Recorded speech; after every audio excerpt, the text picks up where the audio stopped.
Mm-hmm.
Test, test. Hello.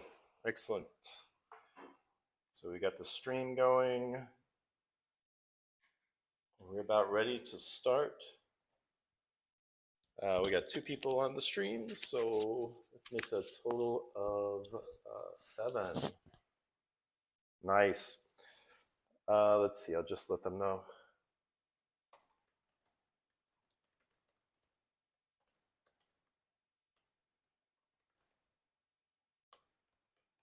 All right, so all indications are that we are live and streaming, so we will go ahead and get started. So yeah, this is class 8, and this will be the last class that we meet together here, because normally I would have one more class for the final project, but it turns out that a week from today is when Game Habitat will be doing their playtest session here. So this place will be filled with people showing off their games.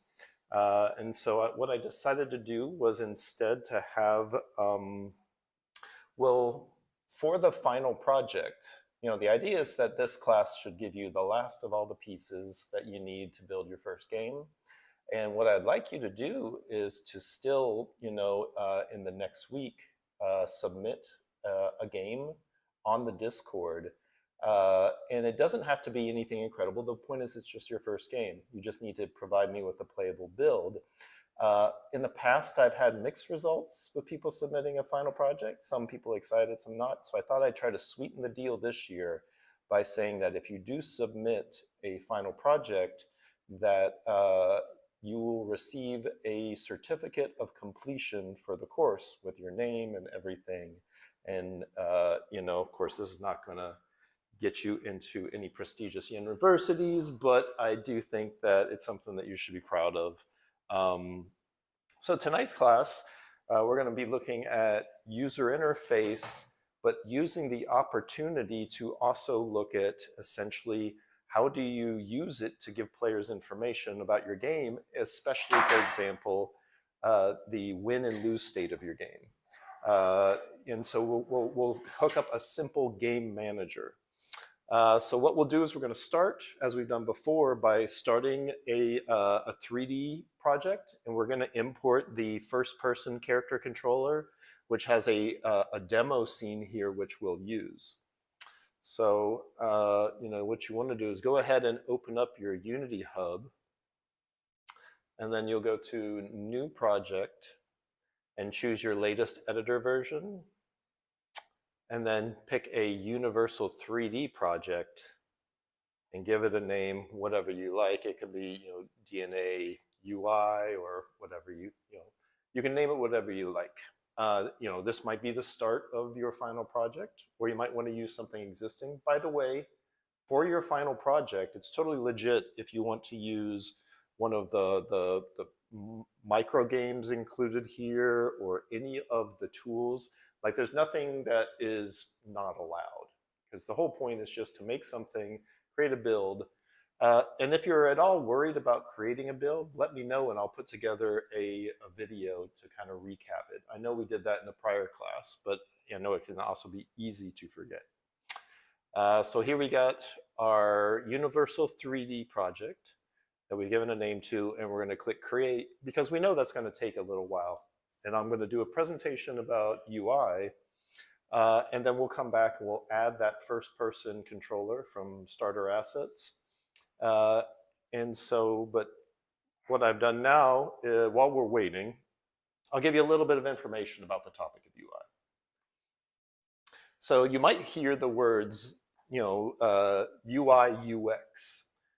So this is UI for user interface, UX for user experience. Sometimes these are often talked about together, but they're 2 distinct things.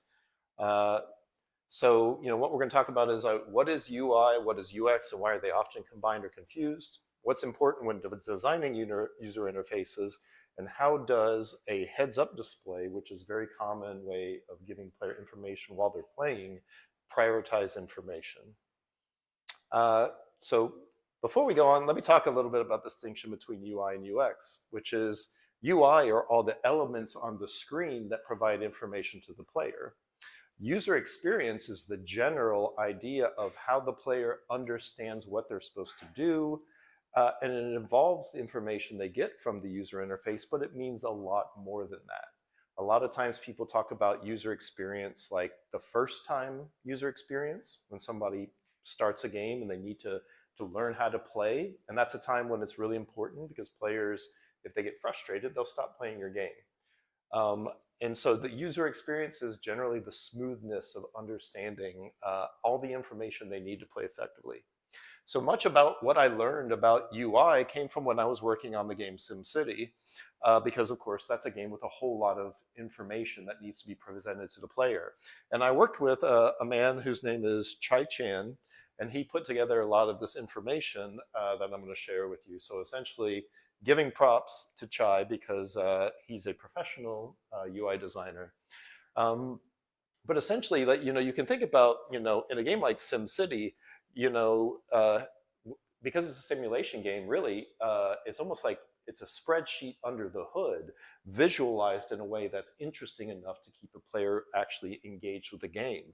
And UI is a critical part of it, but you also don't want the UI to overwhelm the player. The player should never get the sense that they're playing a spreadsheet, but they may need certain information at certain points. And at the top level, you want to think about how easy it is to understand what's going on and how interesting and fun it is to watch the toy-like nature of the world. But then you need to be able to get access to information to understand, why are people over here unhappy? I'm talking about like the red stuff over here. These people are happy. That's good. But what's happening over here? Like, you have advisors, you have all these different buttons. Uh, and interacting with the buttons themselves and getting the information itself should be fun and compelling, but it also needs to give information. So for example, here you have a police headquarters that you can click to get more information. And at the top level, it's information that's the most important, the most commonly used, but it also is visually engaging and fun to look at. And the same goes for like a heads-up display or a user interface. So this is a very common thing that you encounter in a game, is the information that's presented in a game. This image here isn't actually, oops, this image here isn't actually the user interface. It's actually a heat map of where the player is looking. Game developers will use something like this to understand where the player's eyes are going, to see if they're looking at information, and to understand how they are where their gaze is attracted to. And you see a lot of the times, like, the players are looking in this central part of the screen. They might gaze over here to look at like the number of ammunition they have left. But the point is, it's very easy for the player to look in this area. It's difficult for them it takes effort to look into the corners. And that's one of the reasons why we've seen more and more user interface start to come towards the center, because traditionally you always saw like health bar and other things in the corners, which can be difficult to get to. So a heads-up display, you need to think about giving immediate access to the most important gameplay information. And then you need to consider the specific needs and priorities of your game. If you have a very fast-paced competitive shooter where you really need to know how much ammunition you have left in your gun, you might have a reticle near the center that tells you how much ammo is left, so the player doesn't have to look in a corner to get that information. So you got to think player attention is very costly. It's very important, and you got to pay attention to how you're using it. So the center is where a lot of information winds up going. So for example, size, color, and movement draw attention. Like when we did the animation class previously, we drew attention to things like the coin pickups and that question mark by using movement and color. And those are important, but you can't overuse them, or else you'll start to confuse the player and draw attention to things that aren't necessarily important. So you need to think, not all information should necessarily be on the HUD and readily available, only what's critical at this moment. So like here in Animal Crossing, the player is currently trying to select their, from their inventory. It's in the center here. Here's some classic Mario that tended to put all of the information at the top, and here is Rogue Legacy that's similarly putting things off to the sides, because you don't really tend to need to have this information moment to moment. It's more important for you to see things that may be attacking you from left and right. So here's an example of the training in Overwatch. So when you're here in Overwatch, you can see there's this reticle in the center. And when you put the reticle, you can see the training bots actually have their health on right over the top of them, which helps you understand how much more you're going to need to shoot them. You also have like ammo display here on the weapon, which puts it relatively close to the center. But they still have like traditional health bar over here and ammo over here. But this ammo here is a duplicate of what's here. So here's an example of Fortnite putting ammunition here where it's easy to see, and other information that's less important, like navigation information here and here. So you can think of, what does the player need to know immediately, and then what do they need to know where they can take a break and look. Chances are, if they're looking to navigate, they're in a position where they're not currently being attacked, so it's okay to put it further away. But things that are involved in like an intense shootout are put here, things like reticle and such. So here's Horizon Zero Dawn, which has a ton of information, but also has a beautiful world. And you can see how the user interface elements have a transparent background so that you still see the majority of the world, and the user interface pops because it's so distinct and so saturated and bright compared to the world itself. But there's all kinds of different information here. So when I worked on the Dead Space series, Dead Space pioneered the idea of diegetic UI, and that's just a fancy word for the UI is built into the world rather than being on a heads-up display that feels like it's stuck to your eyes. And so the health for Isaac Clarke was actually on his back, and stasis indication was on his back as well. Ammo was indicated on his gun, and the reticle came out from the gun. And a lot of games have tried to use this approach in order to be more immersive. It's like, we can give you the information without taking you out of the game. And that was something that Dead Space, pioneered, but a lot of games have used since. The heads-up display and information can also really reinforce kind of the theme and the vibe of the game. So this is Persona. And you'll see that like the presentation of this, the almost comic book style of the user interface, and the portraits down here of your different people in your squad, because it's a turn-based game, they don't have to worry about like you instantly being able to understand the information. They can take a little bit more time to be stylish and cool and interesting, and it works really well for them. Another game that did this more recently is Claire Obscure Expedition 33, which was really well received, and of course really leaned into the opportunity to add style to the UI. So in heads-up display, here's like an older Assassin's Creed, and you can see how, in modern Assassin's Creed, there's so many commands to remember that they actually put reminders on the screen because it's easy for players to forget all the different tools available to you at a given point. But it can also overwhelm. So one of the things that the more modern Assassin's Creed games did, they decided by default what goes on the screen, but you can go into the options, and there's extensive customization.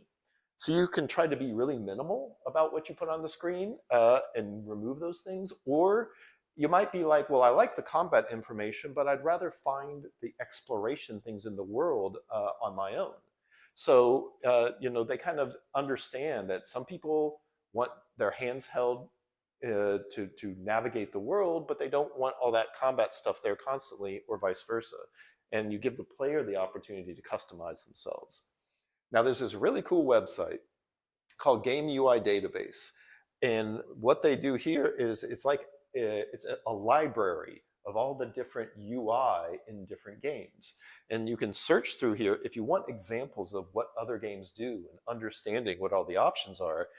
Go here and just browse through the tons of games. And there's just a multitude of games, and they have all the different UI screens. So if you're like, what are all the different ways people have represented inventory? Or what are all the different ways people have represented a heads-up display?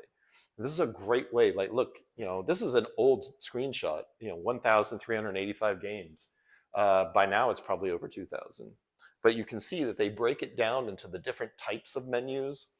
And it's a great way to see in one place what are all the different ways people have approached this, especially for the type of game that you're making. So let's get into the lab. So what we're going to do today is we're going to create a heads-up display for this game. We're going to set up win-lose states. And then if there's time, we'll create a title screen as well. So we might not get to that last part. We'll see how quickly we manage to get along. So let's start with the heads-up display. So let's go back to Unity. So by now, hopefully your Unity looks something like this. Yes, absolutely. So that's up here, actually. So the Wi-Fi is DebHub Guest and Hey Internet. And Hey is with a J and all one word. Mm-hmm. All right. So of course this is an empty URP project. We can go ahead and click remove README assets because we don't need that. But you see, it's pretty empty. But the point is that we're going to import that first person, the first person starter assets project that'll look like this. So let's see. So for example, I'm going to go ahead and go to the Unity Asset Store. And then, you want to make sure that you're logged in. So, first thing is you want to log in. Of course, they've got a bunch of Cyber Monday sales and etc. If you've actually done this before, you can do it within Unity. But just in case anybody hasn't, we can go ahead and just search for starter assets. And usually at the beginning, you're going to see the starter assets third person and starter assets first person. So what we'll want to do is we'll want to click starter assets first person. And you might need to, add it to your assets. Actually, I don't know why it opened up and then didn't have me signed in because I was literally signed in the other thing. Don't peek at my password.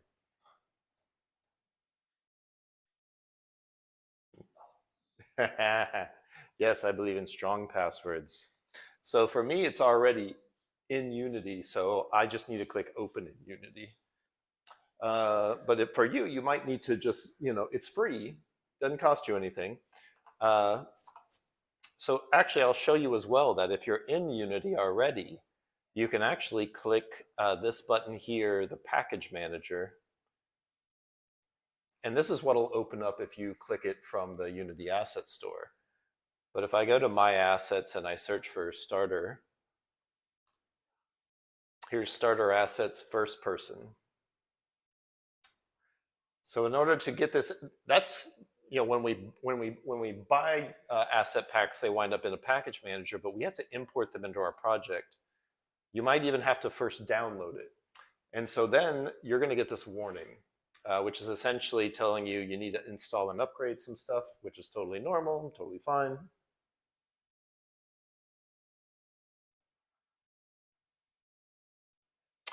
So shouldn't take long to do that.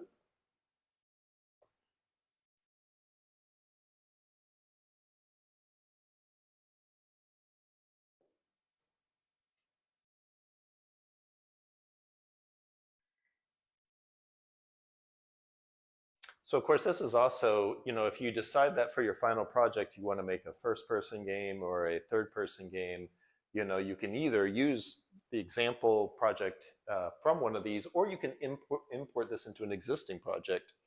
So you'll get this screen, which is what you're used to seeing, and you click import. And that'll bring everything into your project. So that's a real common thing to get used to, is how to import all the different interesting projects. You'll see that, like, for example, with me, I've got a metric ton of different things that I've downloaded. Most of these are actually most of them are free, but some of them are paid, and I have what, like 88 different things. I actually recently bought this animated dice. Since we're kind of waiting on people a little bit to catch up, like I can't resist. Let's see, what? Let's try this thing. So yeah, I'm making a dice game. So actually, I have a couple different dice games, and I'm like, oh my gosh, this is $5, like you know, less than €5, and you get these like high poly 3D dice, and it'll even light up the side that's face up, and stupid amount of materials and stuff. So I was just like, sometimes you can find deals on some really cool stuff. One of the tools that I'm using a lot right now is called Dialogue System for Unity, and it's great if you want to make a narrative game or have narrative in your game. So yeah, I mean, just let's see, gobs and gobs of dice. So I was like, surely I'm going to use that, especially for this amount of money. And if you look at all, like, a lot of times, Cyber Week or whatever, you get some relatively cheap things. A lot of these are 50% off. Another great place I can't recommend enough is Humble Bundle. So yeah, now at this point, you should have a folder in your assets called Starter Assets. And if we go into the first person controller folder, and then the scenes folder inside that, there's something called Playground. And we double click that. This is kind of like just a basic scene for trying out this first person controller. But it'll work for our purposes of what we're going to do today in the class. Now, there's two things you want to, what did I do? There's two things you want to do first. The very first thing you want to do whenever you have something like this is just make sure it works. So hit the play button, and let's see this thing actually working, because we want to know when we break it. And if we don't know that it worked in the beginning, then we won't know when we broke it. So essentially, you should be able to look around with the mouse cursor. WASD or the arrow keys will move you around forward, backwards, left, right. You can also press spacebar to jump. And I think you can even press shift to run. We got some stairs you can run up to the top of. There's not much to it, but it's enough to be something to work on our simple user interface.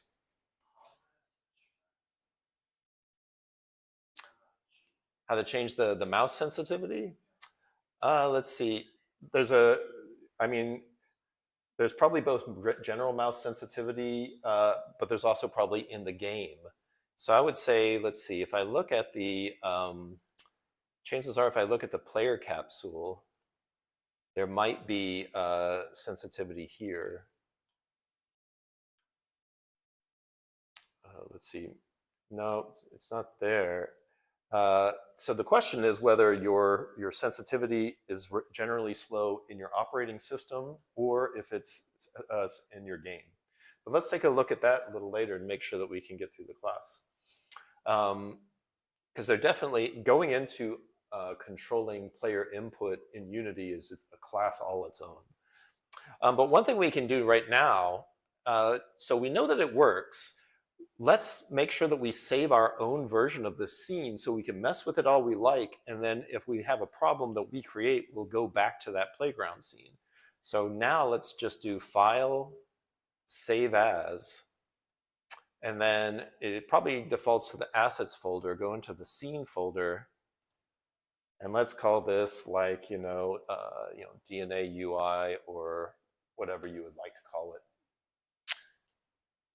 So now we're not making changes to the playground scene that came with starter assets. We're making changes to our own scene, and we can always go back to the playground scene.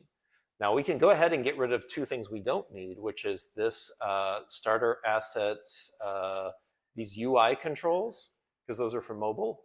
So we can get rid of the UI canvas, starter assets, inputs, joystick, and we can get rid of the event system below it. and then do File Save.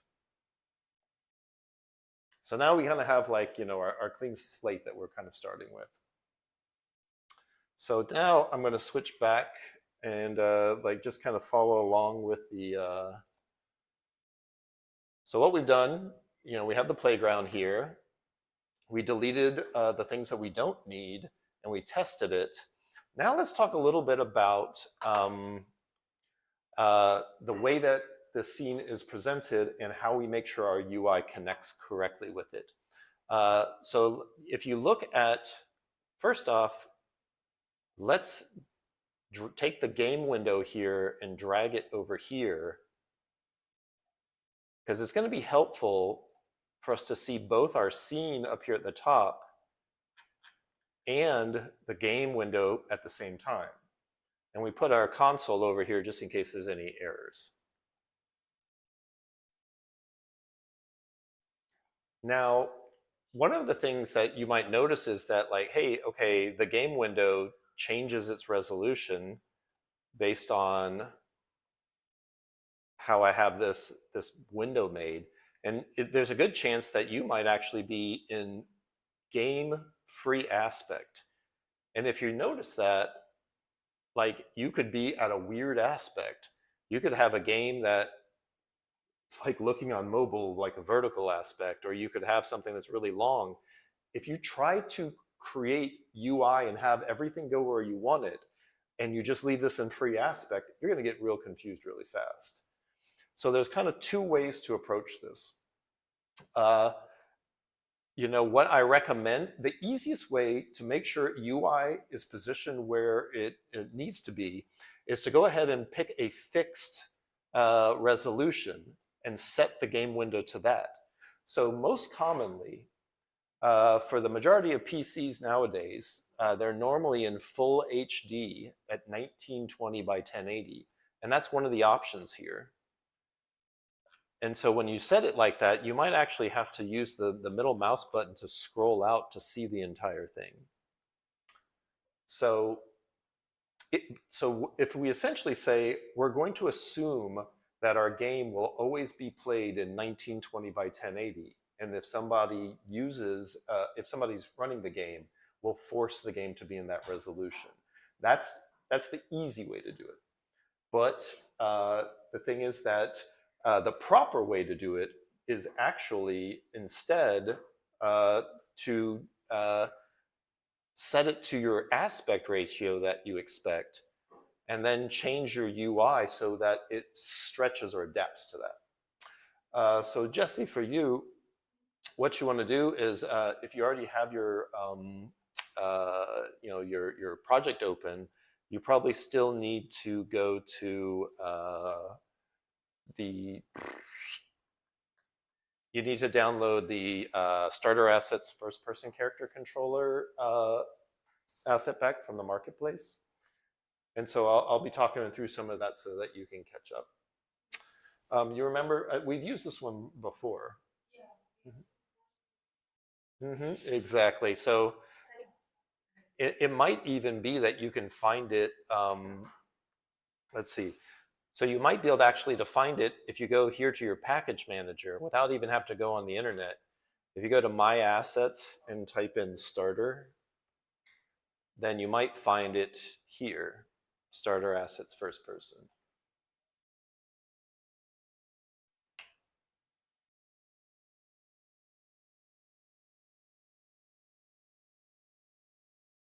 So if you're in My Assets, so if you've had it before, then it's probably in My Assets. Oh, so you have to, oh, no worry, you have to select My Assets. And then it'll refresh the list, but actually you've only got two, so it's that easy. And then you just click import. It'll probably tell you this, and that's cool. And then you're gonna get something that comes up and you'll tell it to import.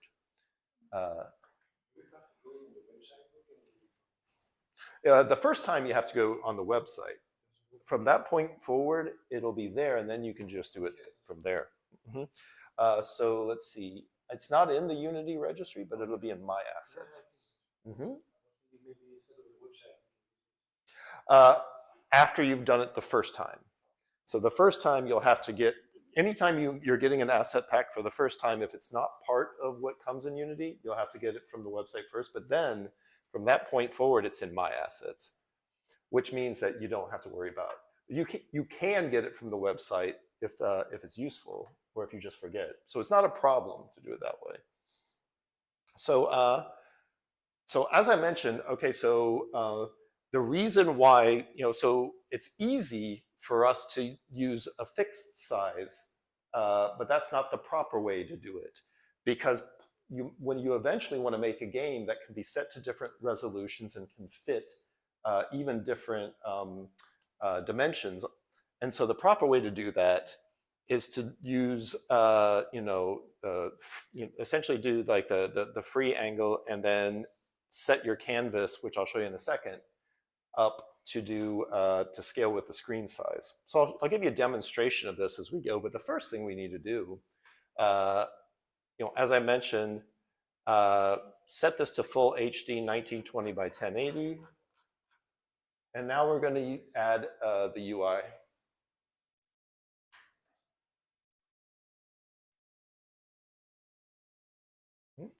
Import down there. Yep. And then once that's done, you can close the package manager, and then you'll need to find the playground, which is here from here you go to starter assets, first person controller, scenes, and double click playground.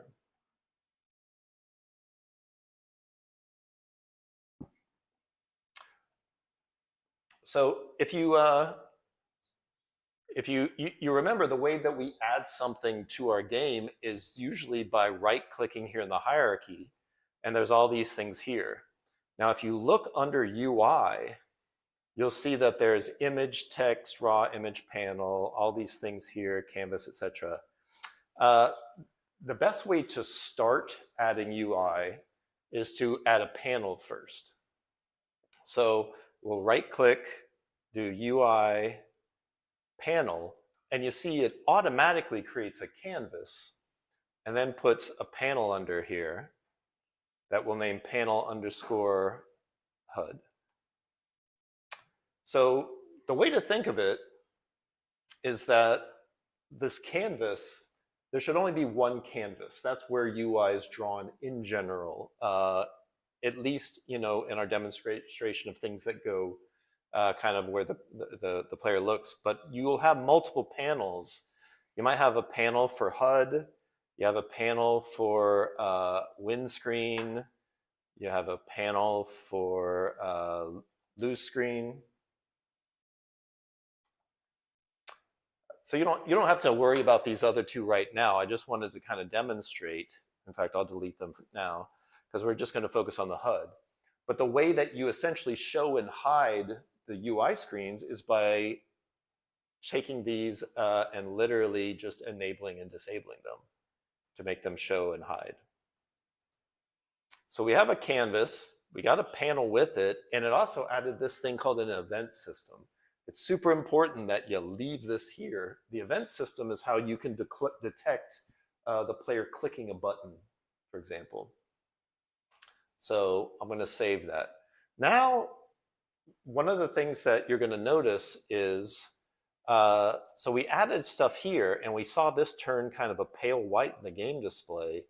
Now over here in our scene, if we scroll out and out and out and out, there's our UI. Now this is something that is initially really confusing. It's like, why does Unity put the UI right here in the middle of the scene where it kind of gets in the way? I know it's annoying, and some people even move their scene over so that these things don't overlap. We're not going to mess with that today, but I'm going to show you essentially how we can kind of separate these things. So you might remember, what we want to do is we want to set up the UI so that we can work on it and just focus on it. So what we want to do, this is our gizmo for changing the view. And if we click where it says PERSP, it'll switch it to isometric.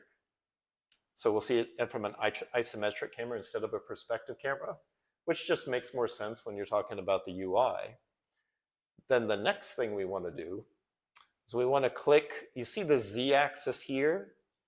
The way the UI is set up is that it looks down the Z-axis. So click not the blue one, but the one on the opposite side, and that'll snap to looking at the UI correctly. We're gonna fix a couple more things too, to just make it easier to see things properly.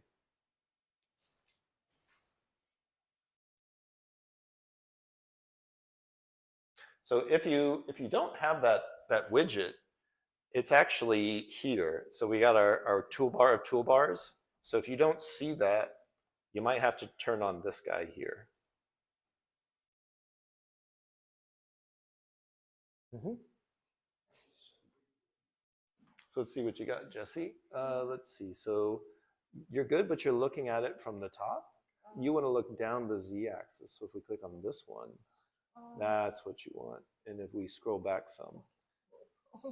Now it's kind of weird that your canvas came in awfully strange. Did you rotate it? I did. I wanted to touch you. Oh, that's okay. Let's actually, let's see. I'm going to help you by, we're going to delete the things we don't need. We'll delete the canvas and just bring it back in. Actually, your camera is also.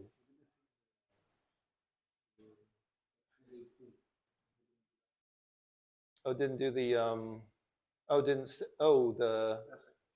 gotcha. So it's in free aspect. So you want that like that. There, that makes sense. We can put this down here just to make it a little easier to see both this up here and this down here. Because we'll make changes up here and it'll replicate down there. So we'll do UI panel and then type like underscore HUD. Oh. Sorry. Or just dash HUD. It doesn't actually have to be an underscore. It does. You just got to remember what it is. Oh, Swedish keyboard. Yeah. All right, we're going to do just a couple more things to make it easier to see what we're working on. One is this grid isn't really doing us any favors. It's just kind of busy when we're working with our HUD. So we can hide the grid by doing this button here. Let's see, no, not that button. It's actually this one here. So I need to show this UI and then click this button to make the grid go away.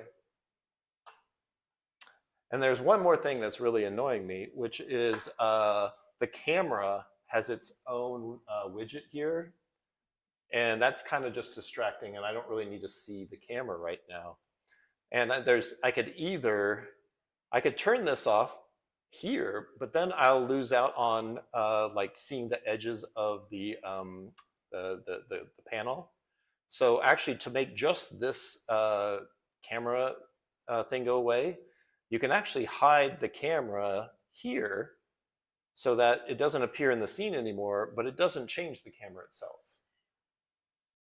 So now we're in the position where, okay, what happened is when our panel was created, it came with an image that goes all the way to the edges, which is nifty to see the extents of the panel, but we don't need this image for now because we don't want to fade our background. So if we uncheck the image, so now we can see that, like, all right, our panel is this dimension.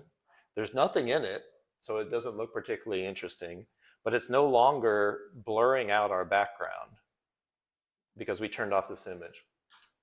So that's pretty common. Now what we're going to do is we're going to create something that looks, so we did this, we did this, we did this. So we're going to try to create a health bar that's down here in the lower left side. And we're going to almost pretend this is kind of like a Mario game or an early game. And we'll eventually put information up here at the top, text information. So the way that we're going to do this is we're going to start by adding just a regular UI image, an empty UI image that's going to represent the back of our health bar. So with the panel selected, right click and go to UI image. And you see it puts a white image there, just an empty white image, and you can see it down here in the game as well. So if we put like, image, health bar, background. So what I'm going to do is I'm going to show you a little bit about the difference between those two different methods of setting something up. So, we have our image here. We can see it here. We can see it here. But you can move it around with the regular move widget. But when it comes to working with UI, that's where this rect tool actually comes in really handy. So the rect tool here allows me to like combine, essentially like scale something, grab it by the corners, move it. And it's actually, the rect tool is made for being able to work with UI elements. You can even use it with regular 3D stuff, but this tool here, the rect tool, makes working with, you see how there's like these guides that show me the middle point vertically and horizontally, and that they kind of snap the center to things. That's part of something, that's something you get with the rect tool that you don't get with a regular move tool. So the rect tool is really made for working with UI in this way. Now, one of the things what we want is we want the background of our health bar to be down here in the lower corner. But there's something called anchoring that's important to consider, which right now, by default, this image anchors to the center. And so if that means that if this was set to like a 16:9 aspect ratio, you'd get this floating over here on the side, and then you would move this over here, and then as you change this, it would wind up in different positions. And that'd be really, and look, it's filling the screen. So this is why I was talking about like, all right, it's helpful to use a fixed position. So what I'm going to do is I'm going to put this, I'm going to take this, and instead of having it anchored to the center, so that when things change, it's always the same distance from the center, I'm going to change the anchor of this. And I can do that because I have this selected. I can take it, and over in the inspector where we have all the properties, there's this widget thing here, and this is how you set up the anchor. And that's where this thing is going to try to stay close to relative to the screen changing. And so if I click this, it opens up this panel here. So if I want this thing to always kind of try to stay close to the lower left corner, instead of being in the center anchor, I click this right here, and that puts it here. So now when I move things around, it tries to stay anchored to the corner. It tries to always maintain the same distance from the corner. But because I have a 16:9 aspect ratio set here, you see how it changes? This always stays the same even though the size of the window is changing. Whereas if I were to set this to 1920 by 1080 so that this never changes and I get it to the size that I want, of course it's tiny now because 16:9 is, or 1920 by 1080 is pretty large. But if I get this position the way I want it, I'm like, okay, that's roughly how much I want it to take up the screen. Now, if I change this, it's scaling with the size of the screen. So if you pick a fixed resolution for the default way that a canvas is set up, then the UI will stay in a certain position and it'll scale with that. But if you were to set this to just a regular free aspect or 16:9 aspect, that would be different. Now, there's actually, the proper way to do this if you want it to scale is to actually change a property on the canvas, which is this canvas scaler. You could change it to scale with screen size. We're not going to go into that because that essentially becomes a little bit more complicated, but it's the right way to do things. But when you're learning, there's so many other things to learn that it's easier to initially set yourself up to whatever resolution you intend to have your game at, whether that's 1024 by 768, 16 by 9, 1920 by 1080, whatever. And then you just don't worry about resolution. But then eventually you're going to want to know that, like, well, some players might want to play at a different resolution, that some monitors are different resolution, and you'll need to address that eventually. But we're not going to deal with that for now. All right, so we have our image, which is the background of our health bar, and we've positioned, and it's anchored to the lower left, and we positioned it in a way that seems about right. See, that's why we have the game window here, so we can see, yeah, that seems like roughly the size that I'm expecting. And so I get that and I save it. Yeah. Is it linked to the? Yep. So essentially the canvas is connected to the entire size of the screen, the entire resolution. And then this panel is already set to fill the entire canvas. You can see its anchor is to stretch to fill the whole canvas. That way, when you size the image, it knows those things. So the canvas is the overall container, and the canvas knows, and that's why you would change the canvas to be either, so it by default, it's constant pixel size, so it won't change based on scaling, but you can set that to scale with screen size. And if you do that, you give it a reference resolution like 1980 by 1020, and then you could tell it to try to match either the width or the height. And so that would, but like I said, when you're first learning, easier to just ignore that kind of stuff. And then when you provide the game to people, it'll be in a fixed resolution, like 1920 by 1080. All right, so we have our health bar background here. And we essentially said, okay, we're going to set this up. We adjusted the anchor to be here in the lower part. So the next thing we're going to do is we're going to add some text. So the idea is that we want to get to this point here where we can show the number of lives, the amount of time remaining, and the score.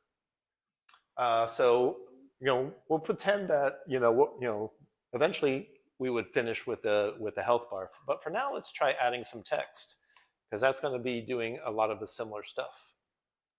And so what we can do is we can say, go back to our panel HUD, right-click on it, go to UI, and text Mesh Pro. It used to be that Unity had regular text that was built into Unity and Text Mesh Pro, which came later. But Text Mesh Pro turned out to be so much better that Unity eventually got rid of their own earlier version, and now this is the default. So when you click that, it'll add this text here, and then you can say, like, okay, well, this needs to be text lives, but it's going to open up this. You're going to have to import this. So it's not in there by default. I don't know why they don't bother doing this by now, but go ahead and click that button that says Import TMP and Essentials. So that is you don't need this other thing, but that's a quick bit of setup that just makes it so that you'll get Text Mesh Pro working properly. So I have text lives. So you can see that in the middle of the screen, it added some text, and by default, it just says new text. And I called this live, but that's lives. And so I'm just going to type in lives : so a colon being the two dots, like that. And you can see it's in the center of the screen, and it's kind of small compared to, it's useful to look here and say, like, is that the size that I want? So if I click on text lives, you could scale this up, like using a scale tool, but if you did that, you'd be wrong. Because what's going to happen is it's going to start to look pixelated and cruddy. Instead of scaling up the object, what you want to do is to increase the font size. So you got text lives. If you look over here in the Text Mesh Pro component, there's font size, and you can just make that bigger and bigger and bigger. You might need to actually make the box that holds it bigger in order for it to not wrap around. So now if I'm looking at the game window here in the bottom, I'm like, okay, that's a little big. Maybe I need about 100. All right, and so I can adjust this a little bit. Now, we don't want this anchored to the center. Just like the health bar, we'll use our rect transform to anchor it to the upper left corner. Now, we could click this and then move it up there. But if we want to, just in one step, have this snap to the upper corner as well, if you hold down Alt, I'm not sure what it is on Mac, but if you hold down Alt, you'll see this says Shift, also set pivot, Alt, also set position. We can simultaneously change to the upper left corner and set the position by holding Alt and clicking the button, and it snaps up there. Do you need any help, Justin? So, no worries, no worries. So let's see where you're at. So we're gonna move that, and then so that just helps us clean this up.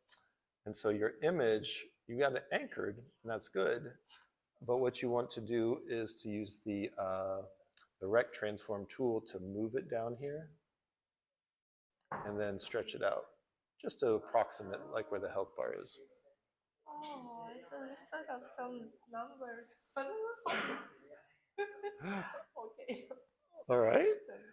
No worries. And so now you want to right click and click UI Text Mesh Pro.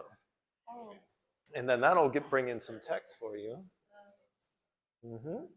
And then you're going to have to do import TMP essentials. That should only take a moment. And then you might type like lives, : and you can try setting the font size to like 100. It's probably what I would estimate. And then you might need to drag that lower part. There you go. And then the last part is to select it and click there. Now hold down Alt. And then click this one. This one. There you go. See? Absolutely, no problem, no problem. All right, so our lives text is up here, but it's a little cramped up there, so I'm going to just kind of pull it down to give us a little bit of space. If you're like me and you like to be really kind of perfectionist, you can even see the numbers that it's showing you of the distance from the top and from the side. So we'll do that with lives. Now we want to also have like a timer in our game, and we want to let's see, I had something else too. Score. So, but we could actually make like the timer and the score by duplicating lives up here. I mean, you can click on panel HUD, right click UI text, or you can just click on text lives and do either duplicate, or you can hit Control D. So I can do Control D once, twice. So now I have 2 more copies of text lives, but I'm going to do name one timer and the other score. Yeah, Benjamin.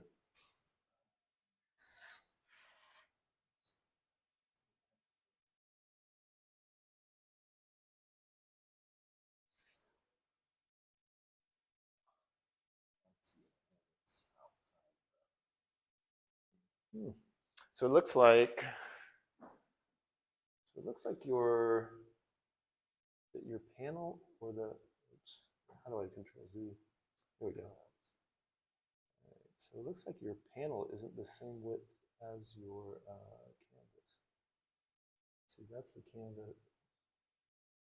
think the panel is bigger somehow. Yeah, it's because it's at a scale.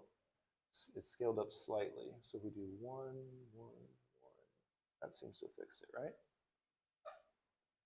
There you go. It's real easy to accidentally like touch something and it gets a little wonky. So we got text lives, text timer, and text score. But of course, we want the timer in the middle, and we want the score on the upper right corner. So rather than scooch them over and keep them anchored here, let's set their anchors different. So for text timer, click this, hold down Alt and click the middle, and it'll put it there in the middle because it's changing the position as well as the anchor. And for score, do the same with the upper right corner. So of course, it looks like we're going to want to adjust those down a little bit. And of course, it's awfully confusing if they all say lives. So let's change the text for timer to timer, and the text for score to score. We can select them both and scooch them down a little bit so they're roughly kind of equal. So this is roughly what you're looking for. So I'll take a moment to help anybody who needs to catch up or has any issues.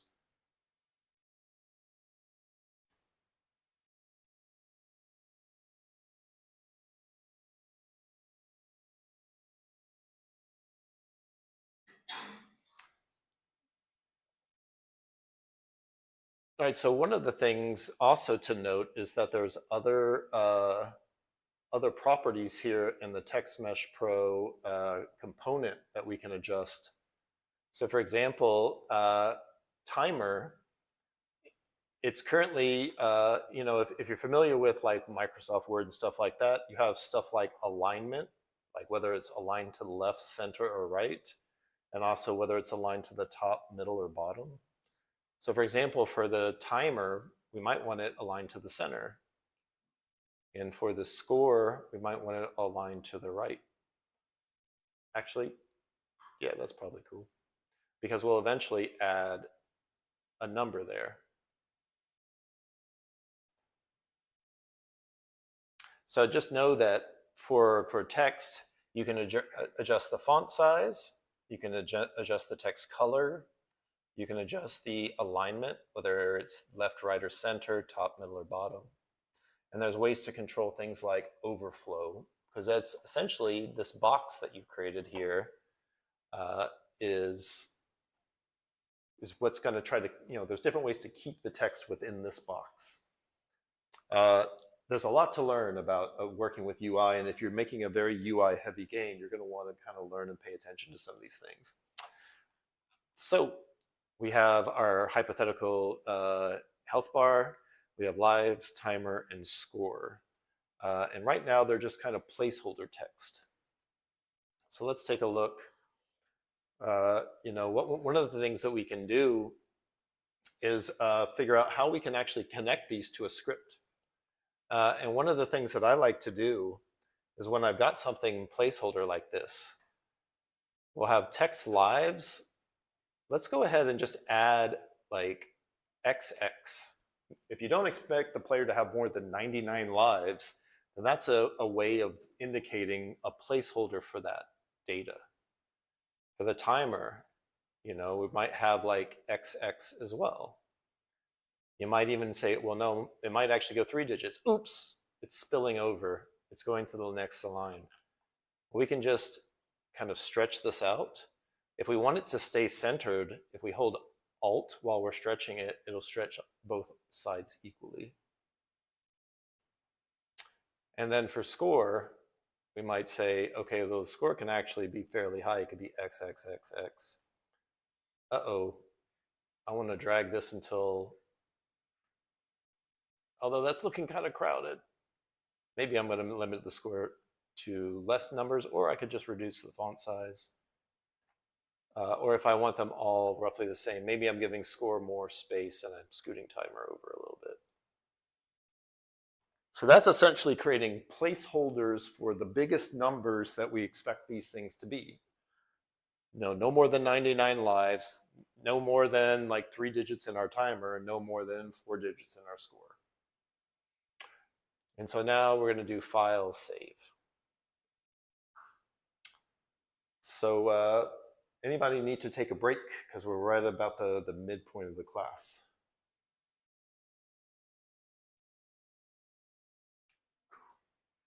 All right, cool. Well, normally I might take a longer break, but actually there's a ton of stuff that I'm going to try to jam in your heads tonight. Your brain's going to be so full, but you'll have access. I'll post this slideshow as well as the video, of course. So if you get confused, you need to walk through it again, you'll have the slideshow and the video.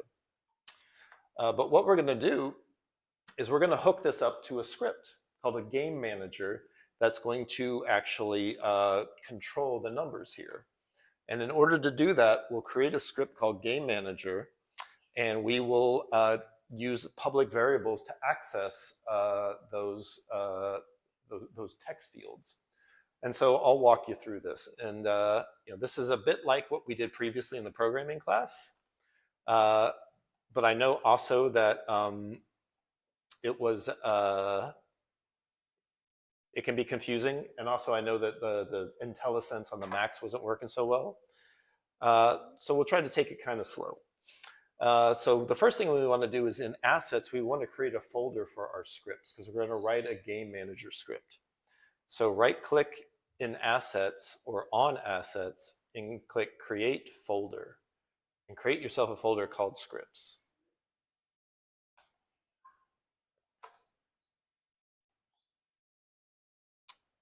Access to path, blah. Oh, that's not great. Is it going away? It went away. All right. Generally, if you get a red error and it goes away when you click clear, maybe it's not too bad. We've seen some issues like that before that were kind of based on the tutorial. I don't know. Hopefully that goes away and doesn't come back. But now that we're in the scripts folder, right click there and click create mono behavior script and name it Game Manager, capital G, capital M, no space in between. Super important. So yeah, our scripts are super sensitive to naming. Yes, mono behavior script, exactly. So mono behavior is the code, specialized code library that Unity has for working with Unity. And let's see, anybody else getting this red error? Is it just me? What I'm going to do is I'm going to do the classic. Did you turn it off and turn it on again? See if it goes away. So if you have your GameManager script, then what you want to do is double click it, and that should open it up in Visual Studio. And you should wind up seeing something like this empty script over here in the lower left. So let's see. So I'm going to do the same. I'm going to double click the GameManager and open up Visual Studio. And then I'll drag it over so you can see what I'm doing. All right, so the first thing we need to do is we want to access the text there. And it's a little weird. I'll help you out with that. Remember, if we want to create variables we can access, we put them inside the class, but outside of these functions. So we need a public variable, and it's a text mesh pro GUI. And at first, it's not going to like that because you actually have to add this this library. If you click this thing here and do, actually, let's see, using TM Pro, that's what it did. So sometimes when you want to use a certain type of component reference, you'll need to add a using statement that gives you access to it. So you could actually just type this yourself using TM Pro, or sometimes when you start adding it, you'll find out it's bad you're having a problem, and you'll get this option here. You'll see the red squiggly, show potential fixes. You click this, and you look for using whatever it needs. So using TM Pro is what you want up there. So now we want to reference, the text fields. We want to have time text and score text. So if I type time text and then I copy that, paste that, and say score text. I guess technically we have time text, score text. We also have lives. Might as well add that one too. I don't know why. Time text, score text, and lives text. Mm-hmm. Yep. Because you need your using statement up at the top. So if you go up to where it says, you see this part right here? This is the part you're missing, and that's making that red.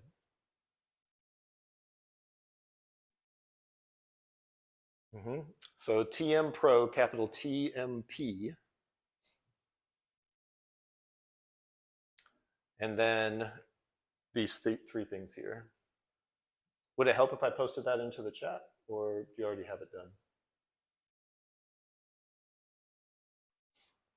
Because I can also, for anybody who, I'll break up the Discord in the class thing. I just pasted like these three things just to help you come along. I mean, typing it out, it's not super helpful for you. So what this does when you save that, remember when we switch back to Unity now, when we put this GameManager script on an object, we'll be able to see those public references and drag and drop them in there so this script can get access to them. So now what I do is if I make sure to save it. If there's a asterisk here, it's not saved and it won't be over there. But if I switch over here, we know that we have to attach our script to something in the hierarchy, or else it's not actually going to be in the game. It doesn't do us any good if it's here in project. So what I'm going to do is one of the things I often do for a game manager just to make it easy is to drop it on the canvas. But you can also make, if it helps, you can actually create an empty object and call that game manager and put the script there. And I usually reset it, although it doesn't matter, but it might be nice to have it at 0, 0, 0. So, what I did was I did right click, create empty to create a empty game object and named it game manager. So now I can drag and drop the game manager script onto this empty object, and then I'll see the fields that the public fields that I gave access to there. So we have a game object that has our game manager script on it. And now we just need to we need to create the link between the text objects here and the script. This is called making a reference or creating a reference. So you might ask, like, well, wait, how did you know to make this a TextMesh Pro GUI object? And that's because that's the component that we're referring to on the text thing. That's this thing. So specifically, when we go to our game manager and we look for time text, they take text timer and drag that in there, it accepts it. And so we know we have the right thing. You see, it's looking for a TextMesh Pro GUI component.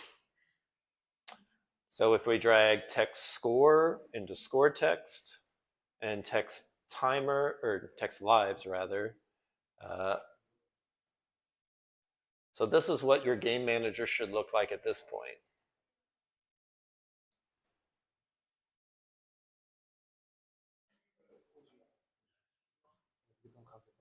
So it looks like you've got an error in your script. So show me your script. There it is. So let's see. Well, first off, you have, that's weird. I guess that's a separate window. You were making my first game.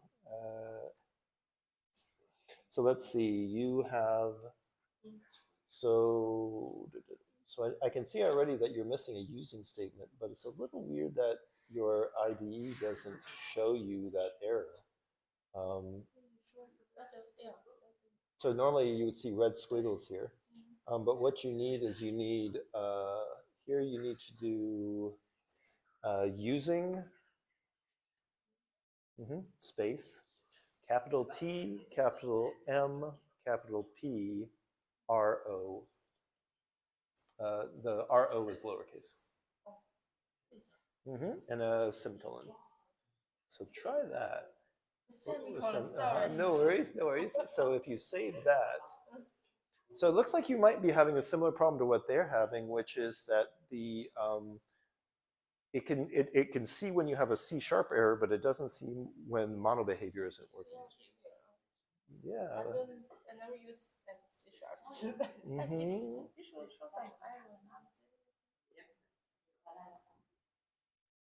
Project system initiative.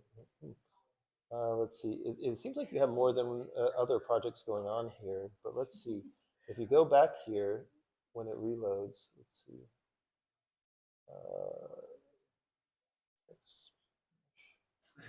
So it's TextMesh Pro UGI. Try changing that in the other two and see if it works now.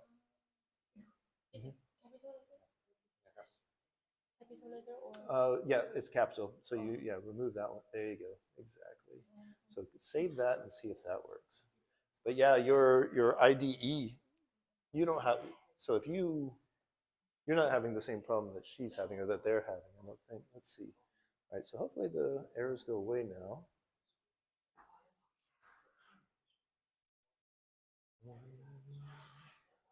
All right, cool. There you go.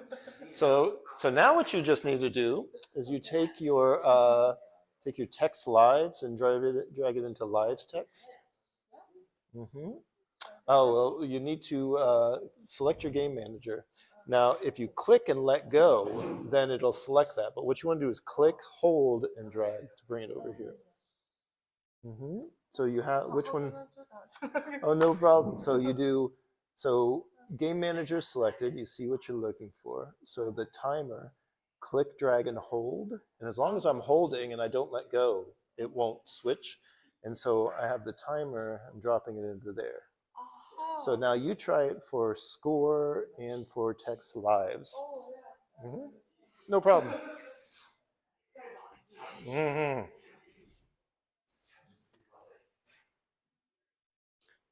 All right, so what the first thing we want to do, did that work out for you, Jesse? Yeah, it's working? Okay, good. All right, well, one of the first things we want to do is we want to test that this is working before we try to hook up any logic. And so what we can do is we can use the start function to go ahead and print some test things. If we assign a value, a string to this variable, then it should update it when it starts. So if we say time text dot text equals test.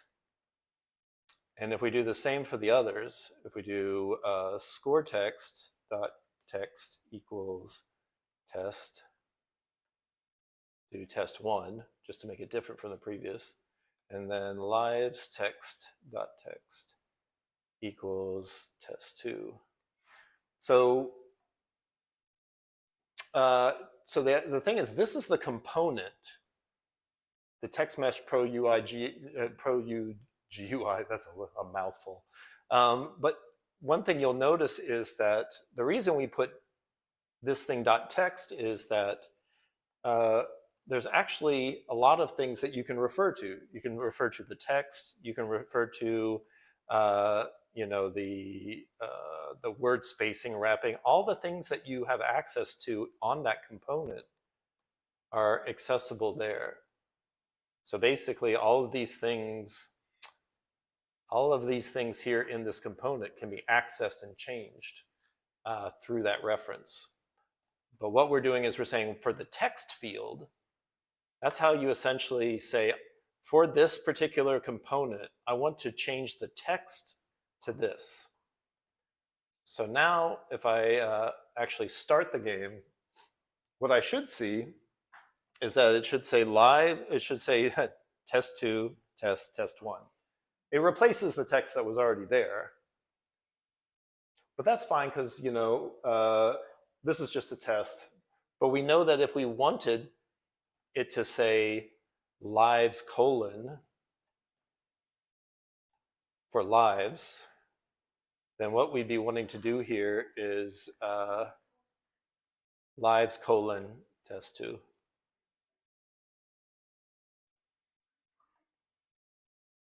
So whatever we put there, it's not going to add it to what's already there. It's going to replace it.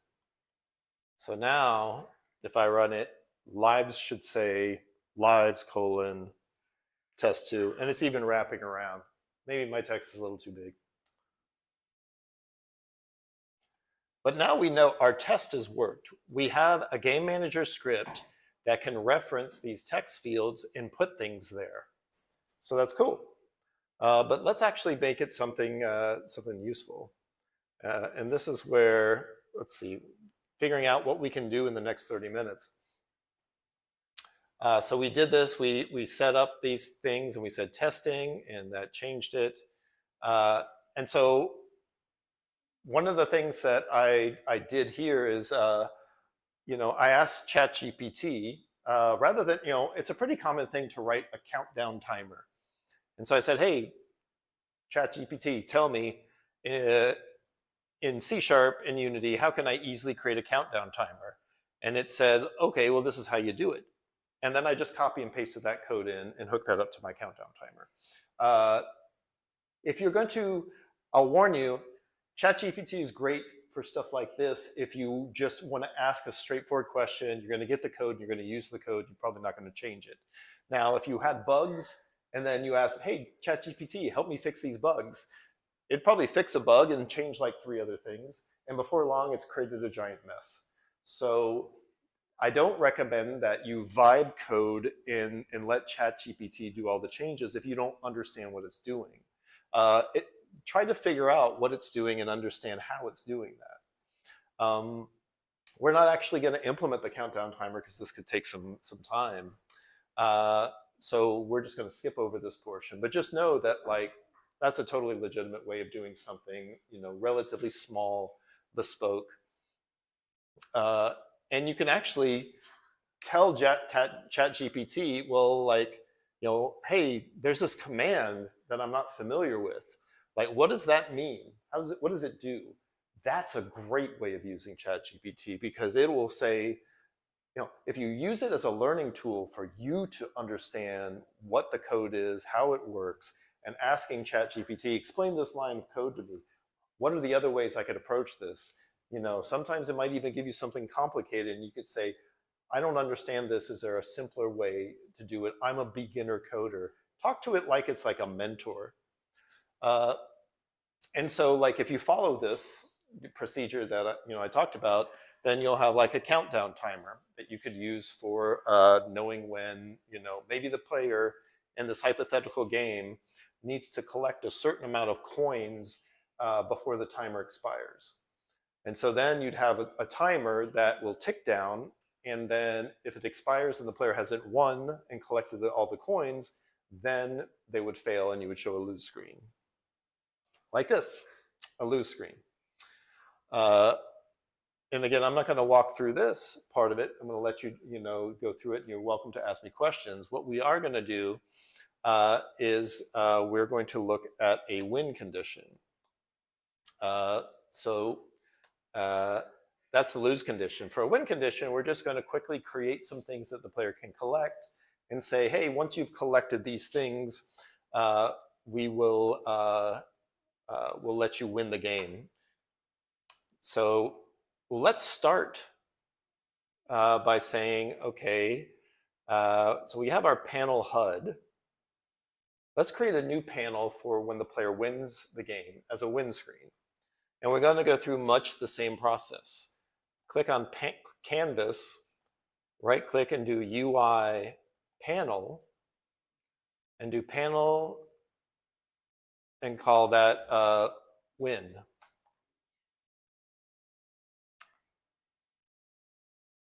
Now this time,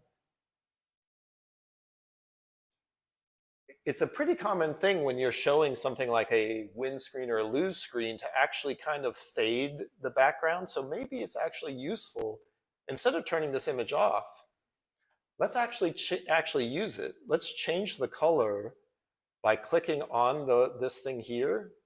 If you click anywhere in this white area, that's a color picker. You drag this down to black. And then here's the alpha. You can kind of darken your scene. So we can keep, this is something a lot of games do, is kind of fade the background so that the UI elements that you put on there pop out, but you still see the where you ended up. And that's kind of cool. So we're going to actually use this image on our win screen. Now what we want is we want an image to work as the background for where we're going to put our win text. So right click on panel win and do UI image. I'm going to call this just image BG for background. And you can see it's there. In this case, we want it anchored to the center of the screen.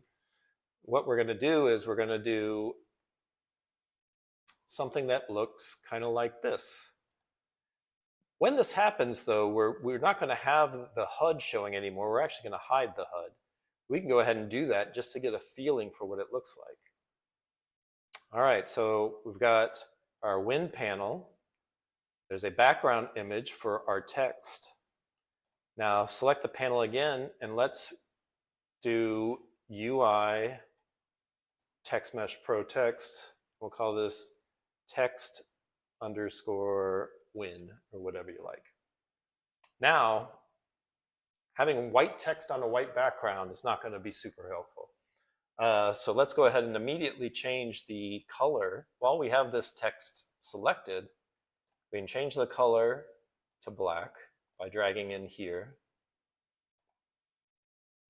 And so now we can see it, but it's awfully tiny. But let's first resize this box that it's going to live in to be pretty big.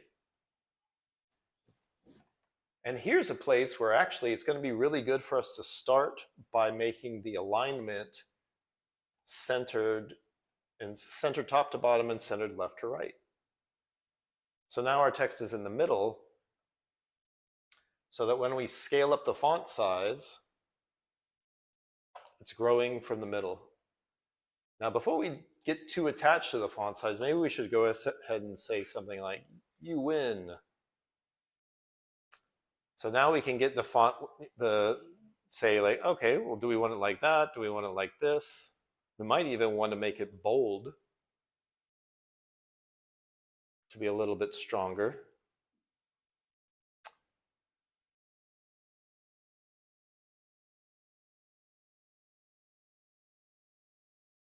So you can see where it can be useful to use these alignment tools and font size. And then actually, yeah, I kind of breezed over it, but font style here has bold, italic, underline, strike through, things that you're commonly used to. Now, these will only work if the font that you've chosen actually supports that. You can import your own fonts, and that can make your game look really, really cool. But that's also something that deserves its own tutorial. So I'm not going to get into it. We're using the default font that comes with Text Mesh Pro, which is Liberation Sans. So that's where you would select a different font. All right. Now let's assume that player got to this point. So you showed that they collected the coin, as many coins as were required in the time limit. So you say, "You win." It kind of be bad to just leave them hanging there, though. You might want a button that allows them to restart the level or go on to the next level. So let's go ahead and create a button too. So if we click on panel win, right click and go to UI, we have a button, drop down, input field, scroll bar, slider, toggle. These things are actually pretty cool and pretty useful, and they're not too hard to learn how to use. So like a button's super common to have. So if we name it button, comma, restart, for example, of course it starts out white, and it's also kind of small.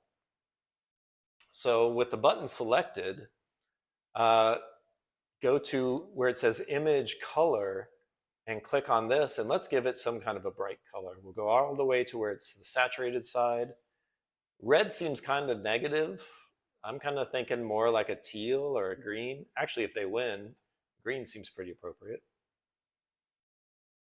So, but you'll also notice it's super small. And also we want to change the text because it just says button. That's not very clear. So to change the text of a button, that's actually a child of the button. And that's how you can open this up here. And you see there's the text that's on the button. And so that's where we might say restart. Now, before we start changing the font size, let's first make the button the size that we want to, and then we'll know how to fill that space. So we'll use that rect tool. Make sure you're selecting the button and not the text. But now you can drag, and if you're holding Alt while you're dragging, you can see like, oh, well, roughly what size do you want that to be? That's a pretty big button, but it seems to be the right scale for the screen. Now I can switch to the Move tool or use the Rect tool. In this case, because I want to go straight down, it's almost easier to use the Move tool and just grab the green and position it right here. This is pretty common for UI to have a button like anchored to the bottom like that. So now if I'm looking at my game display window here, the main thing I'm noticing is that text is way too tiny. If I select the text, make it bold, and increase the font size. All right. So now I've got a button that I can hook up. It clearly says what it does. It restarts the game if you click on this button. Kind of looks like a button. You can even customize the button itself when you click on it to have different colors for when it's highlighted, when the mouse is over it, when it's pressed, when it's selected and deselected. That's something we won't go into now, but you can totally customize it. And then down here is where you would set up the behavior of the button, the function that gets called when you click on it, which we may or may not get to. But I'm hoping that we can set up a collectible to quickly be able to trigger this. So let's see. So we don't want this to always be visible. So if we click this button here, remember, for any game object, if you click this, that's how you kind of disable it, but it's still there in the scene, and you kind of make it disappear. So essentially, like, let's disable our win panel here. Let's enable our HUD. And then let's go down into the level, and let's quickly create a collectible that will trigger this win state. Basically, we'll make it so that if you touch something, that you'll actually win. And this will be a lot like when we had the trigger. In fact, that's actually easier. Let's just make a trigger because I want to make sure that we don't that we have plenty of time to finish this. So now we're going to have to actually, we've been locked into this view that we've been working in our UI. But now we want to go down into the level itself and set up a trigger down there. So if we click Alt and click and drag with the left mouse button, we can switch to where we start to look at the level. And the easy way to get in there close to where this thing is at, let's click on the player capsule and then press F to zoom in on it. F for focus, exactly. So let's say that our win condition is going to be when the player steps into this area here. So we'll set up a trigger. Like, let's imagine that we put this thing at the end of the level. It's like Super Mario. You get to the end of the level and you win. Yay. So what we want to do is we can actually use our game manager for this to make it easy. So if we click on our game manager, it's a invisible game object that is like right here. So if we add a component, if we add a type BOX and pick box collider, then let's see, if we zoom in on it, you'll see the box, the green box here.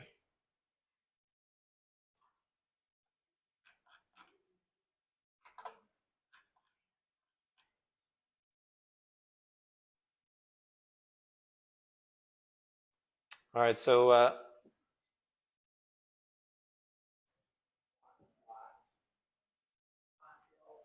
need some help, Jesse?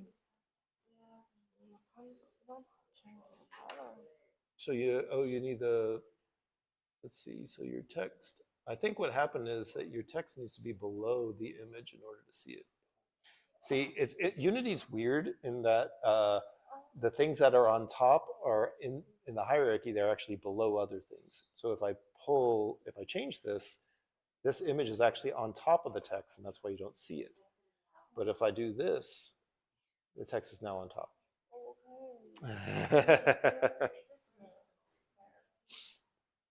Something Jesse was discovering is actually that the order of things in something like the wind panel is actually that things on the bottom are on top of things that are above them, which is totally confusing. For example, if I take the text and drag it here, it disappears behind the image. That's the exact opposite of what you'd expect, right? That's the way Unity works. So something on top of something else in the same panel is below it. So yeah, that's a super easy, that's super confusing. I could totally understand that. So now we've got our game manager that has a box collider for our win place at the end. If I snap to the top and move this over here, I can position the box collider so that it's kind of inside this area here, someplace that's easy for us to find. And then I click Edit Collider to drag it out to here and to here. So essentially, like, I'm making this box roughly shaped like this room here. Because when the player steps inside of that, will trigger the win. And so we have to switch the box collider to trigger because it's a collider right now. So we use this to adjust it. When we click on this button, you can drag these little pieces here. And then you click is trigger. And because the box collider is on the same game object as the game manager script, it's easy for our game manager to get the message from it that something has entered that trigger. So this is a little shortcut for doing this. So we make sure we save.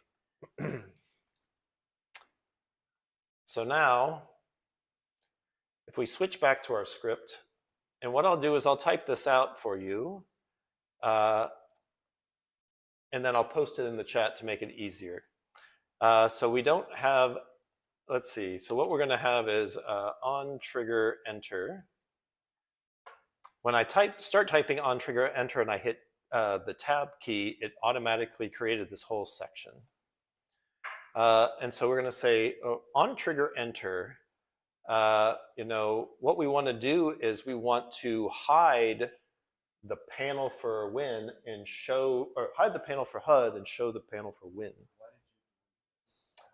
Because that was just a test in order to change the text in the HUD. Normally we would we would take the next steps of hooking all that stuff up, but we're going to skip that for now. But it's actually in the presentation to dig back into. So it's kind of almost like a debug log statement. But so one of the things we want to do now is that we want to, when the player steps in that trigger, we want to hide the HUD and we want to show the win screen. So we need references to those. We do public game object, panel HUD, and public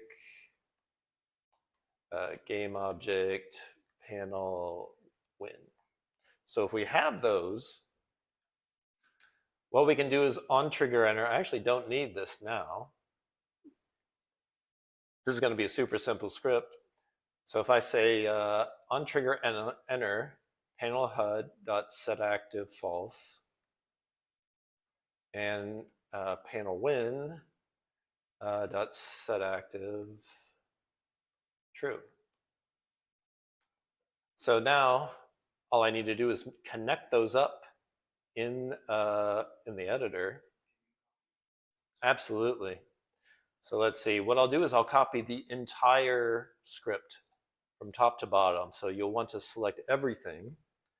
And then I'll put this in the Discord in our class for user interface. And I'll give you a moment to copy that in. So essentially, what's gonna happen is when the player steps into that trigger, the game manager gets that information, and we're gonna set active false, which means hide the HUD, and set active true, show the win screen. So now, if we go back in here, we go to the game manager, we see panel HUD and panel win are now things that we can drop in here, and it wants a game object. So panel HUD is this one. Panel win is this one. So when we start the game, the HUD showing and the win panel is hidden. When we step into that, this should get set active false, and this should get set active true. So let's see if that actually works. So we'll set that up. We'll do save, and we'll press play. So now, let's see. All right, if I walk into this, that's exactly what happens. So I've stepped into, you can see here, I've stepped into the trigger that I placed in that room. Although there's ways we can improve this. Normally, you wouldn't let the player still continue to walk around in the level while your win screen is up. So we would disable the player's input. We would also hook up that restart to actually work. And actually, I go into this in this, so let's walk through this a little bit. So we talked about how we can implement a timer using ChatGPT's tips on how we're doing this, and use that timer to trigger a lose screen, which we do much like how we trigger the win screen. And essentially, and also we said, okay, if the player collects 10 items, they're gonna win. So we wanna make sure that, okay, when we have the lose check, if the player hasn't yet won the game, then we would show the lose screen. And then we would have things you could collect that have like a trigger on them, much like what we just showed, but we would attach those to these coins or whatever. And actually, because we would be placing those coins as prefabs, we would turn the game manager into something called a singleton, which is a very common thing when you have something like a game manager and audio manager. It just makes it easy for scripts that don't live on the game manager to access it. I actually have a video about this that goes into it, but you could just copy this stuff. And again, what I did, it's really hard for me to remember the specific way that you set up a singleton like this, but I can just ask ChatGPT to remind me. And you can actually tell it, well, why is a singleton useful? It's because, so when a coin's collected, that's what I want to call on the game manager when you collect a coin. But the coin script can just say GameManager.instance.coin collected. When I wrote this, I called it Game Master. I don't call it that much anymore. It just makes it easy for a script to call the game manager because you give it, make it a singleton. I know that's probably a lot to digest right now, but it's something that, like, after you've done it enough times, you're just like, oh, okay, game managers are easiest when I make them singletons, and then I can refer to them in script without having to do all kinds of complicated connections. Yeah, well, so what happens is the coin itself, the coin script,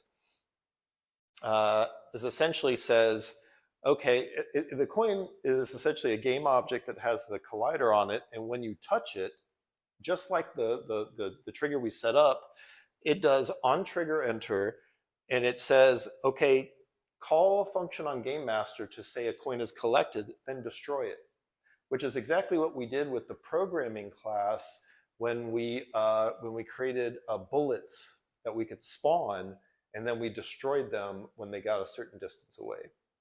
So essentially, that's how this coin collecting works. Is it's really just I took a cylinder, shrank it down, and then created this very simple script that essentially, when the player touches one, destroy it, but first tell the game manager that a coin was collected.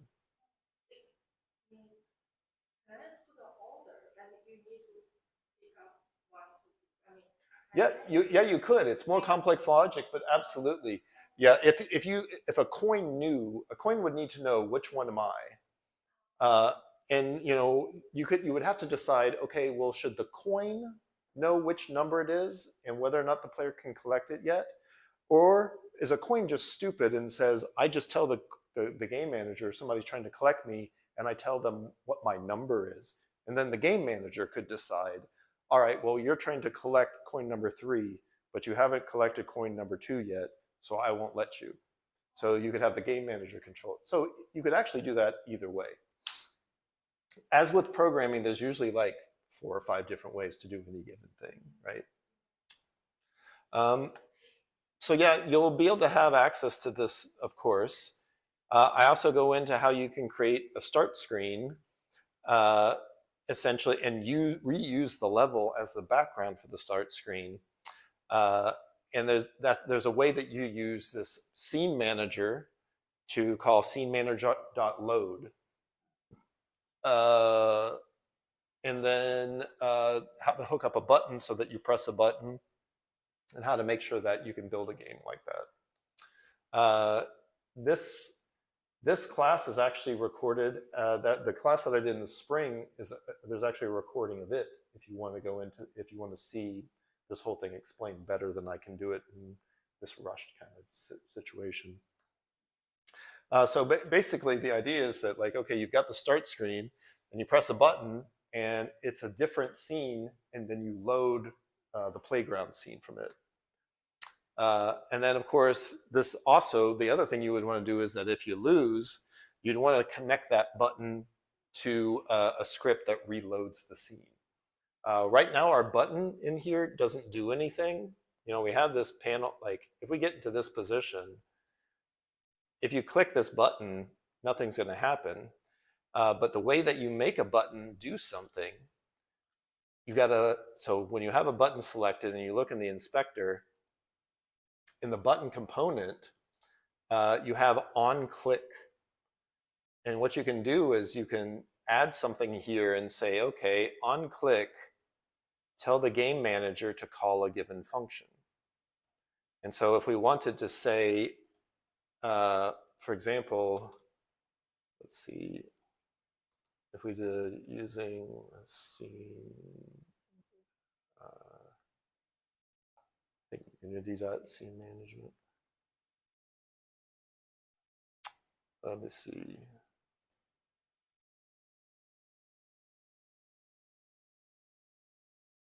Scene manager.load. See, I don't even think that's the right way to do this anymore. Let's see.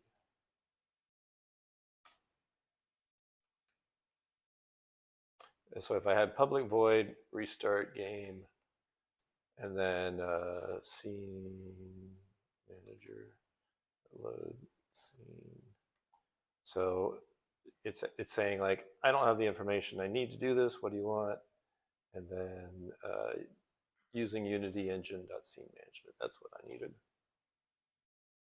So I think I can do that. No. Maybe I can do playground. So when I make a, so if I make a function public, then what I can do is in the editor, when I have a button, if I take and say, okay, I want to call the function that's on the game manager, and it's on game manager and it's called restart game. So let's see if that actually works. Oh, I probably shouldn't have the, well, actually.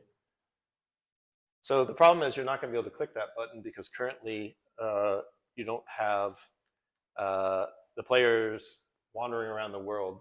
You actually have to tell it.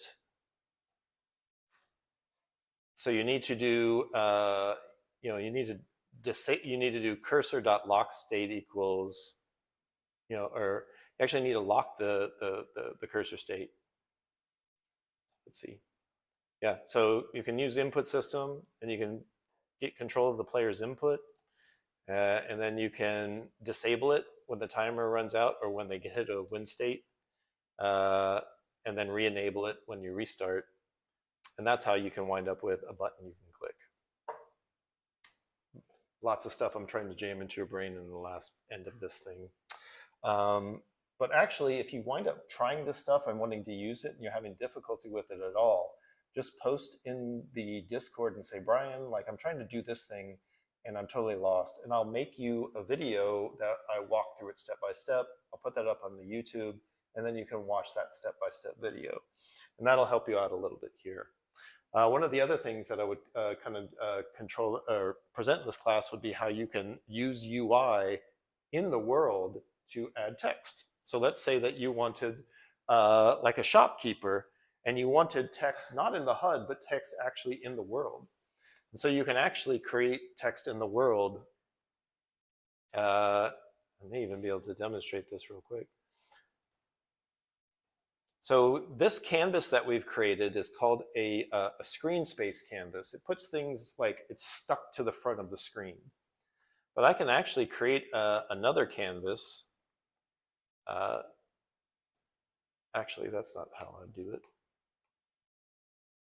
If you try to create a panel, it'll automatically connect to that canvas. But if I create a canvas of its own, and then I change this from screen space to world space, and I change this, if I put an image in there, let's see, this image is actually something that I can now actually position somewhere. Let's see. So if I take this and I move it, let me see, if I move it here and I move it here, and it's probably behind the camera or something. Let's see. Yep, so there it is. So you can see that you can place UI actually like in the world. And it takes a little bit of time to get it to where you want it to be. But this is a kind of UI that you could attach to like a character in the world if you wanted like a speech bubble over their head or something like that. And of course, like the size is really crazy and large and stuff like that. Dun, dun, dun, dun, dun. But that's how I got the Revenge of the. So, but that's how you get something like this, where you might have like a character in the world who has a speech bubble over their head that has text there. And so you can put something, you can put UI in the world if your canvas is a world space canvas. And if your canvas by default is a screen space canvas that puts things on the screen like this this HUD, and you can have both. So you can see where it's like, all right, if I have a UI text and then make that dark. So and then I can move this around and scale it, and etc. This is, it's, the best thing to do is just kind of experiment with this stuff and play around with it, discover what you know and what you don't know. But now if I actually were running around in the world, like I could run right by that text in the world. So, hey, that's actual text that I can walk all the way around and see it. So basically, like it's totally possible to do this. And there's also packages and things that make this even easier. So basically, you might, if you wanted a challenge to kind of practice this, you might determine what kind of UI that you might want and create a quick version, and then let me know if you run into any problems along the way. So actually, let's talk a little bit about, I thought I had oh, that's the production part. Yeah, there we go. Okay. Oh, so this goes into a discussion about the different phases of production when you make a video game. Lots of information here that I'm not going to like try to stuff in your head right now. But if you're interested in that kind of stuff, but where I'm trying to get to is actually the final project. So essentially, previously I would have you prepare by coming up with a concept and kind of just writing down roughly like what you plan to do for your final project. It's useful to have this, and I think it's a great way to start. But really, for the final project, I think that you should have very realistic and small scope expectations. Like you're creating, in many cases, the first game that you've ever really created and shared with people, or maybe you've made small games before. But all I'm asking for the completion of this course is that you try to take some of the things that you know and that you've learned and try to create some kind of an interactive experience and share it. Because the most important thing is to try to get in the habit of finishing a project, or at least getting a project to the point where you can package it up, share it with somebody, get some feedback, essentially play test. So remember that, like, for example, if I wanted to make a build that I can share, you don't want to share your entire Unity project with somebody because then they would have to install Unity in order to play it. But what you want to do is you want to make a build. So you would do File, go to Build Profiles, and you choose the platform. I'm Windows. You need to make sure that you have the right scene. If I create a build right now, it won't have this scene in it. It'll have this sample scene, and that doesn't do me any good. So what I do is I get rid of that and then add the scene that I want to export.